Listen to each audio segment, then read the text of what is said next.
دوستی بین دو خلق ازلی بوده، سالهای آخر شکل و مضمونی نو پیدا کرد.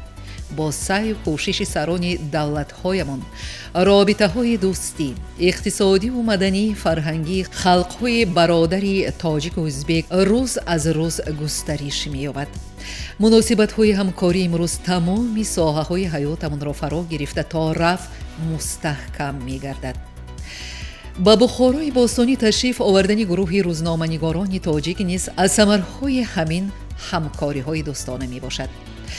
مهمانان را فعالان مرکز ملی مدنی تاجیکان بخارا صمیمانه پیشواز گرفته، سپس در مدرسه نادر دیوانبیگی شهر باستانی واخوری صمیمانه برگزار گردید. در سالهای استقلالیت مملکت‌هایمان، روزنامه‌نگارانمان هم در قطار دیگر ساکنان کشورهایمان به پیشرفت اقتصادی و اجتماعی سهم ارزنده دارد. در ساحه روزنامه‌نگاری و مطبوعات تجربه بای انداختند که امروز مبادله بین همدیگری این تجربه‌ها از منفیت خالی نبوده و من بعد هم تکمیل یافتن مهارت کسبی ژورنالیستانمان مساعدت خواهد کرد. این را از صحبت‌های صمیمانه‌ای که در سر یک پیاله چای که در اینجا برگزار گردید بر اعلی حس کردن ممکن بود. من بینندگان گرامی، هم صحبت نوبتی من بزرگمیر بهادر، روزنامه‌نگار که من چون گفتم از دولت تاجیکان تشریف آوردن، بیاید حالا صحبت رو با اون کس دوام میدیم. بزرگمیر، البته این یک خوشبخت‌ترین حوز دقیقه ها ساعت ها می باشد.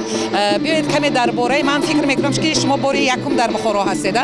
میدونید وقتی که من بار اول در مقبره اسماعیل سامانی بودم، چون میدونید اسماعیل سامانی برند تاجیکان است، در پایکرهشون در مرکز شهر دوشنبه رمزی دوشنبه، نه تنها دوشنبه، نه رمزی تاجیکستان است. شما خوب میدونید وقتی که من در مقبره در اونجا که این بزرگوار خاک شده از اونجا آمدم و بعد در پای پیاده رفتم دیواری بخارا رو دیدم پایانتری باغ. میدونید انسان عجیب است، از گذشتن وقت پروا نمیکنه، لیکن وقت گذشت و وقت به تاریخ تبدیل یافت، خود به خود تشنه میشود به گذشته. همین خیلی یک طبیعت عجیب دارد انسان. من هم وقتی که در مقبره اسماعیل سامانی بودم تاثیراتم حالا با واژه ها ifade کردن نمیتونم، لیکن من یک چیز میگویم که ما با تمام دلیل، با تمام هستی هر بحث کنیم، هر حرف سخن کنیم، به یک نقطه برمیگردیم، نقطه دوستی. اگر دوستی نمی بود ما کجا اینجا بودیم؟ ما میدونید مناسبت از تاریخ میدونستیم. بله، ما تنها از کتاب ها میخوندیم، از آثار استاد عینی بخارا، مدرسه های بخارا میدونید که پس همین دیوار جایهای پایه‌ای به نام قدم های صدرالدین عینی رسیده است. پس همین دیوار بله، حتی اینجا زادگاه استاد عینی است. ببینید ساکتره در ساکتره. یعنی ما همیشه آرزو میکردیم که آنهایی که تاجیکستان رو ساختن، تاجیکستان امروز رو، همشون اینجا تولد شدن. بسیاری از اینجا رفته برای ما شش مقام بردن، صنعت بردن، ادبیات ساختن، برای ما کشور ساختن. و ما همیشه یک وابستگی روحانی، وابستگی بی‌واسطه نبود، لیکن وابستگی روحانی یعنی معنوی همیشه در دل ما بود و این وابستگی معنوی، رشته های معنوی که ما با هم دیگر میپیوست به واقعیت تبدیل یافت. ما با همین چشم سر ما در زندگی دیدیم و باید بگویم بله، هیچگاه باور کنید که باباهای من بودند آنهایی که با آرمان سمرقند بخارا گذشتند.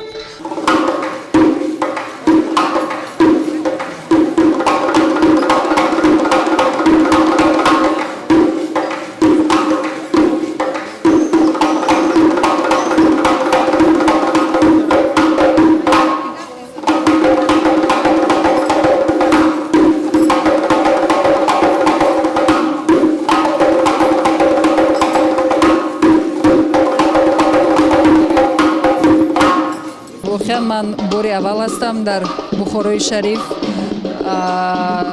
این سفر رو ما خیلی دیر باز انتظار بودیم و امروز خیلی تاثیرات عالی و گفتنی هم که با بخارا ما از کتاب ها آشنا هستیم، از تاریخ آشنا هستیم ولی از نزدیک بار اول ما دیدن میکنیم. ببینید ایمان جان، شما فرزند کوهستان از بدخشان میباشید و بار اول در منامیخ یک جاهای کهن حاضر سیاحت کرده ایستادید و وقتی که از من همون ماشینایی که شما رو مازی پیشواز گرفتیم فر آمدید و من همون دیوارهای قدیمه بخارا رو دیدید، چی رو حسیات کردید؟ من همون تاریخ کدام من همون اثرها رو پیش نظر آوردید؟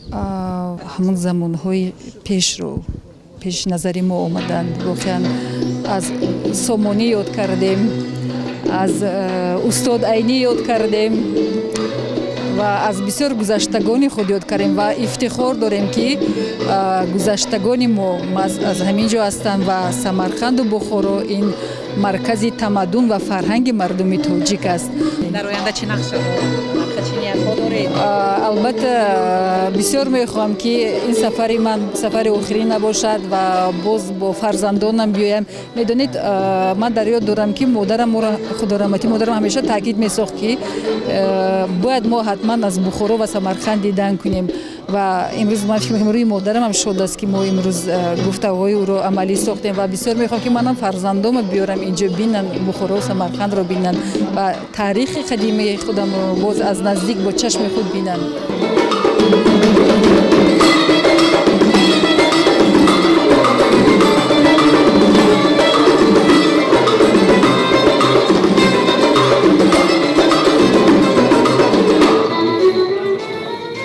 بخارا مثل ارک‌هایش مثل مردمش خیلی چند زاویه است و هر کس به این یک مکان مقدس و برای ملت تاجیک معتبر از زاویه خود به آن وارد می شود. برای بعضی ها اگر آن قوت اسلام و دین باشد، برای بعضی ها اون مرکز ادبیات و تشکل ملت ما و فرهنگ ما است. برای من بخارا این یک شهر فرهنگی است. همه ما به بخارا مردم تاجیکستان توسط یادداشت‌های استاد صدرالدین عینی وارد شدیم و آن لحظه هایی که ما توسط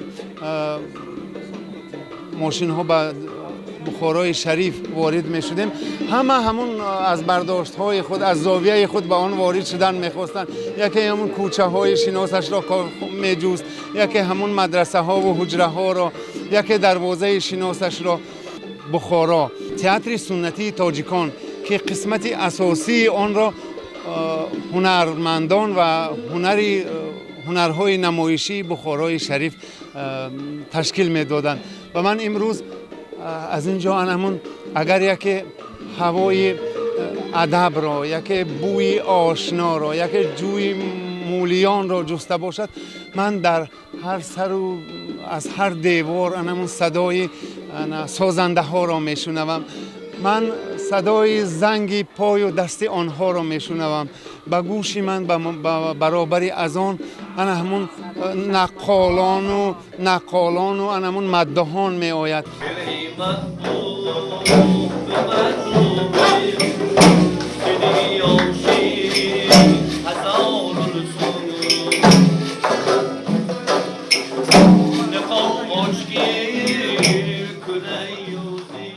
بخارا وطن شش مقام بوده. در این دیار کهن بنیاد نمادهای دیگری نوازندگی و سرایندگی ملی تشکل یافته است. امروز در قطار شش مقام مشهور جهان گردیدن موریگی و نمادهای دیگری فولکلوری بخارا دلیل ردناپذیر این گفته‌ها شده می‌تواند.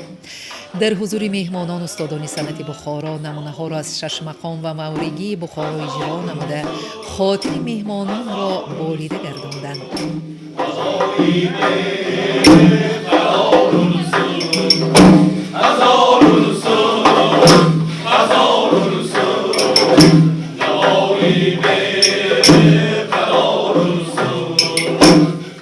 بخارا برای ما عزیز است، همچون یک شهر تاریخی و وطن تمدن مردمانی که در اینجا زندگی میکنند.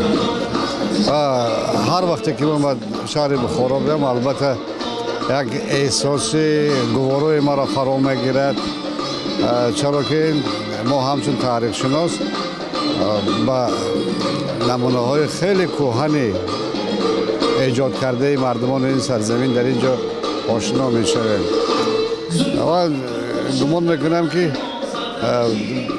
در چند سال آخر با غیرت و سعی و تلاش دو پرزیدنت پیشوای ملت اساسگزار صلح و وحدت محترم امام علی رحمان و جناب عالی محترم شوکت میرزایف کارهای انجام شدن که خیلی به منفعت هر دو ملت است.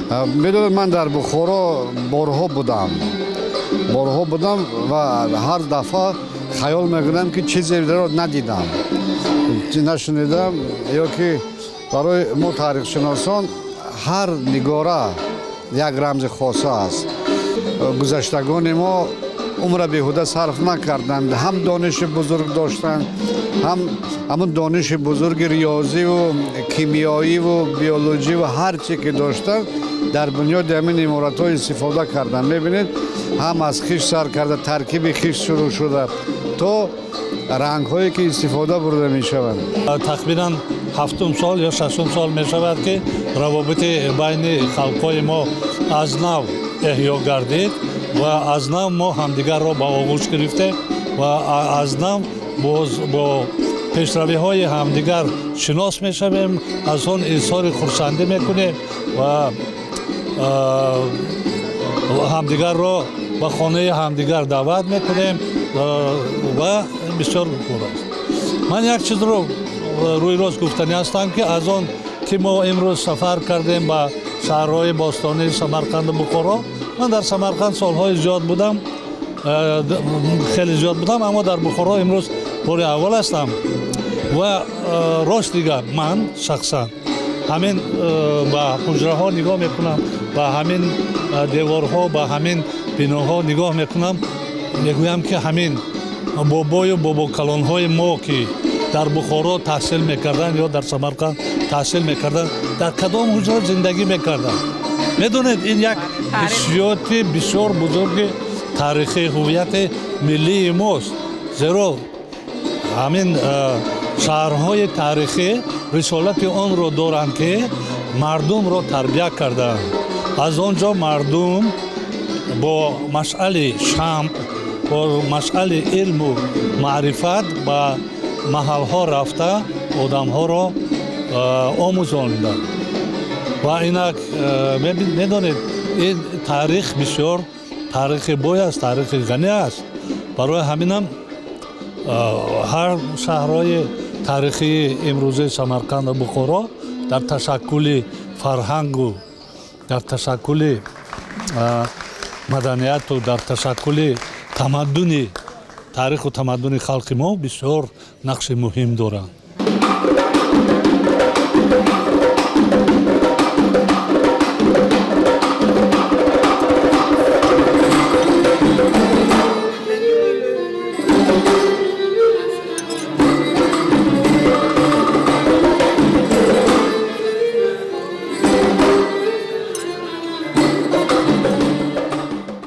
بینندگان گرامی، چنانچه من دیده ایستاده حاضر من در بین جوانان زیبا جوانان تاجیکستان روزنامه‌نگاران که من یک جای با دیگر روزنامه‌نگاران تشریف آوردن حاضر در همین جا نشستم و می‌خواستم صحبت را با آنها ادامه دهم.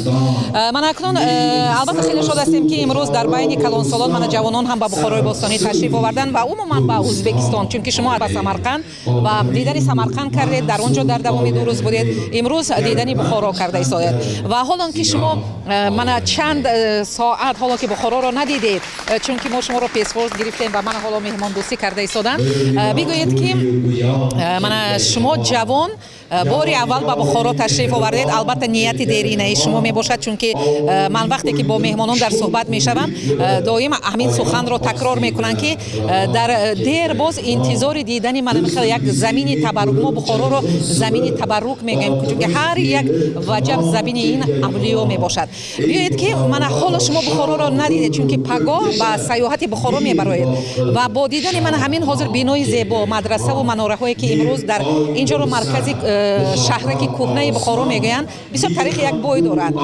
من همون فکر شما حاضر چون که من میدونم که شما روزنامه‌نگار از تاریخ خبر دارید ورق زده اید تاریخ بخارا رو خیلی خوب میدونید. من حاضر حسیات شما و اون من اون مدرسه و مناره و نقش و نگارهایی که من کاتبه میگویم و همون نقش های قدیمه که این رو ما همون نوشته ها خطاطی هنرهای قدیمه خطاطی میگن کمک فکر شما درباره این وقتی که باری اول به بخارا تشریف آوردیم اولین همین جایی که ما اومدیم اونجا تشریف آوردیم پیش نظر اول اثرهای استاد عینی پیش نظر میاد که استاد عینی چطور همینجا رو تصویر کردن چی از همون دوره جدیدیه و دیگر اثرهای استاد که نو بسته که استاد در سمرقند به سر بردن اما در دوره بخارا در دوره همون دوره امیری بخارا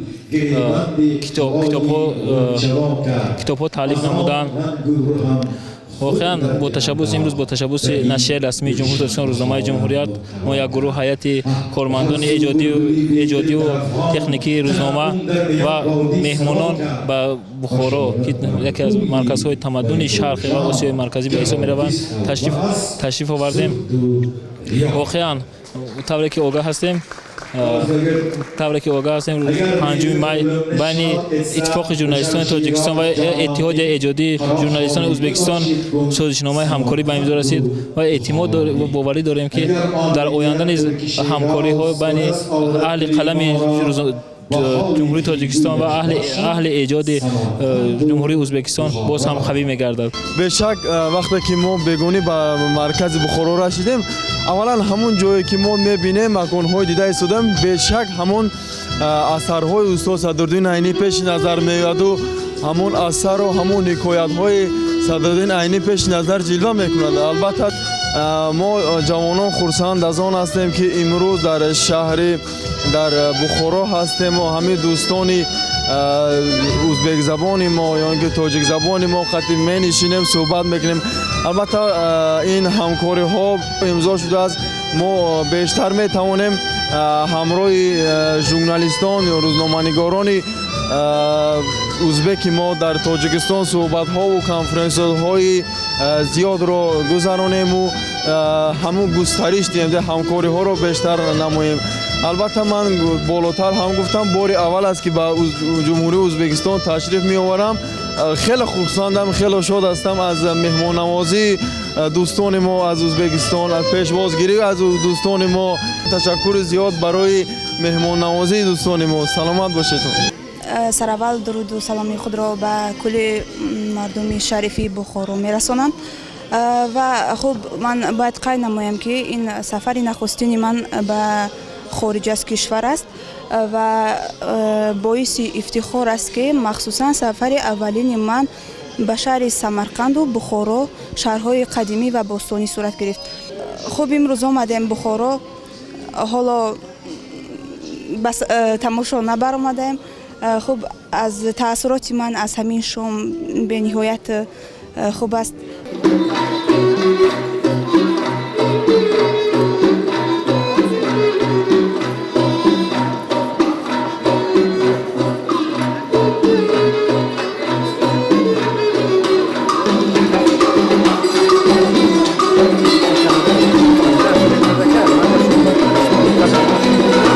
ما در اولین قدم هایی که به خاک ازبکستان گذاشتیم خود را در جای بیگانه حس نکردیم.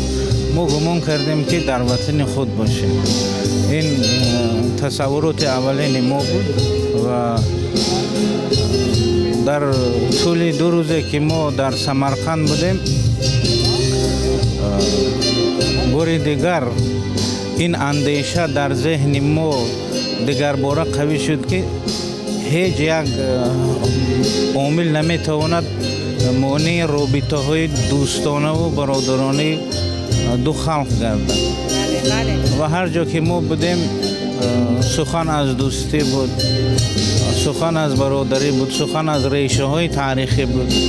مرحله نوی مناسبات دوستانی که در سطح رهبریت عالی دو کشور оғоз гардид мо рӯзноманигорон вазифа дорем ки онро дар татбиқи ҳамон ташаббусҳои сарварони ду давлат саҳм гузошта бошем.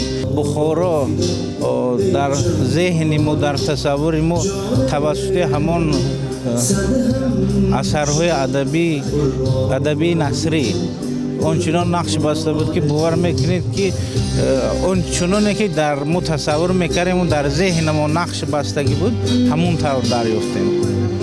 шояд пагоҳ ин тасаввуроти мо ғанитар мешавад, вале то ҳамин соат он чӣ ки мо аз хондаҳо ва аз шунидаҳову тасаввур мекардем онро дидем.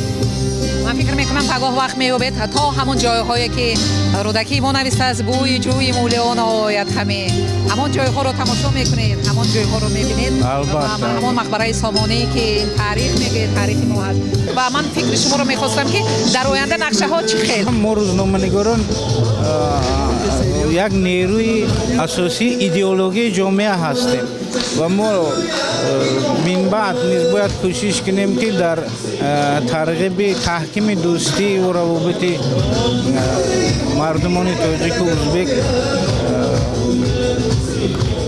اقدام‌های بیشتر برای اندازیم. مهمان خرسند شود اگر وی از این شهر و از این دیار باز هم با عرض سپاس و منتداری این وطن این کشور را ترک میکند و باز دلش میکشد که باز بیاید، چون که همان قبول و گسیل کردن مهمان آمدن و رفتن وی علاقه مقرر میکند. برای همین من در این واخوری در این ملاقات خیلی هم که صمیمی بود، از دل بود، از تمام وجود بود. من یک پذیرایی بسیار خیلی خوب اینجا انجام یافت. حالا و باز دوام دارد. فردا نیز بس فردا نیز این مهمان ها مردمی بخارا انشاءالله باز هم پذیرایی میکنند، صحبت و ملاقات ها با آنها دایر میکنند. من فکر میکنم این گونه روابط باید باز هم توسعه یابد، باز هم ادامه کند. ما ژورنالیستان خیلی هم یک بار وزنین باید برداشت گیریم که در این جاده خیلی هم نقش مهم بازیم. اصلا ملاقات ها رسمی و نارسمی ندارن، ملاقات ها صمیمی و ناصمیمی میشن. این یک ملاقات های بسیار صمیمی بود که حال من شروع شد و انشاءالله باز دوام خواهد کرد. یادگاری های معماری تاریخی بخارا از قبیل مجموعه معماری لب حوض، طاق صرفان، طاق زرگران، طاق تلپک فروشان، مدرسه میر عرب، مجموعه معماری ریگستان با منار کلانش، ارک عالیش، مقبره اسماعیل سامانی، چشمه ایوب و غیره حیرت و توجه و صمیمیت مهمانان را دوچند می‌افزود. شنیدن کی بود مانند دیدن گفتن اکثریت مهمانان به شهر ما باری اول که تشریف آوردن این خوشبختی است که حیرت و توجه آنها حد و کنار نداشت.